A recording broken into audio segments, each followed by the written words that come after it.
નમસ્કાર, આપ જોઈ રહ્યા છો spark today news. Vadodara railway station પર મોટી કાર્યવાહી કરવામાં આવી. ચેકિંગ દરમિયાન 7 શંકાસ્પદ લોકોની રેલવે પોલીસે અટકાયત કરી છે.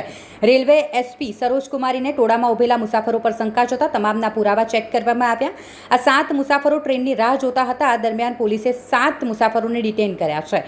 આ તમામને રેલવે પોલીસ સ્ટેશન ખાતે લઈ જવામાં આવ્યા છે અને જ્યાં તેઓની પૂછપરછ કરવામાં આવશે. बिल्कुल अभी मैं यहाँ આપણે ચેકિંગ કરતા હતા તે દરમિયાન 7 જેટલા યુવાઓ છે જો આના આઈ કાર્ડ જોતા બંગાળના એ અત્યારે આધાર કાર્ડ બતાવે છે, પણ આના ઉપર એડ્રેસ પૂછતા એ એડ્રેસ સાચો બતાવતા નથી, જેથી થોડા સસ્પેક્ટ જેવા છે. તો આને પોલીસ સ્ટેશન અત્યારે મેં મોકલ્યા છે, તો આની વધુ પૂછપરછ કરવામાં આવશે.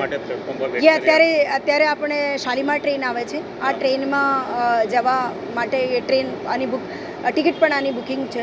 ટ્રેન ટિકિટ પણ મેં ચેક કરી છે, પણ કેમ કે સાચો જવાબ આપતા નથી અને થોડા ફરીને જવાબ આપે છે. આ માટે આપણે વધુ પૂછપરછ માટે આપણે પોલીસ સ્ટેશન લઈ ગયા છે. અંકલેશ્વરથી બતાવે છે કે અંકલેશ્વરથી આવ્યા છે અહીંયા ટ્રેન પકડવા માટે.